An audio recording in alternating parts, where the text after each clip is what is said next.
This animation shows two identical situations being treated in two different ways. The loss of the central incisor. The animation on the right shows the implant option. Here we have an immediate implant placement followed by the post and core, which is secured to the implant fixture, followed by a crown. In this situation, we do not involve the adjacent teeth.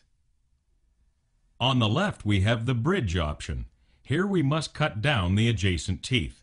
There is significant tooth reduction, and the teeth may become sensitive or even need root canal treatment at this early stage of the process. A bridge, which is basically two crowns with a tooth in the middle, is cemented on top of these prepared teeth. Comparing the two situations at the early stages of post-treatment shows that they can have similar cosmetic results. However, with the passage of time, there may be bone atrophy in the area of the missing tooth, which often leads to recession around the adjacent teeth.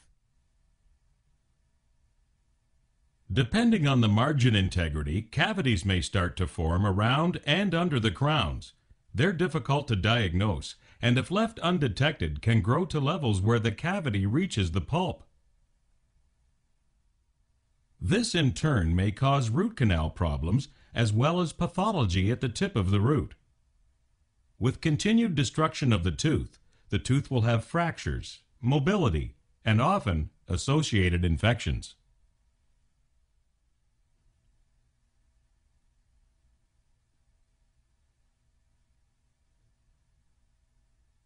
Comparing the two options again highlights the advantage of not encroaching on the adjacent teeth. The infections can create unsightly pus that drains into the mouth, creating a metallic taste and bad breath. Below the gums, we have bone destruction. The only solution at this time is to remove the bridge and the destroyed tooth as well. To continue with the bridge option, we again need to cut down another tooth and make the bridge bigger.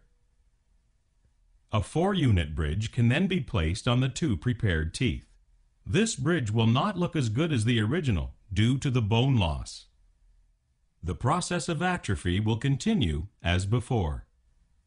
Comparing the two results now clearly shows the destructive possibility of the bridge with time.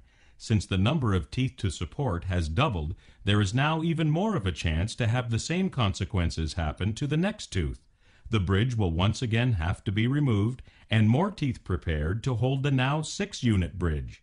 Comparing the two options, we can see that the implant replacement of a tooth is less traumatic and less expensive in the long term.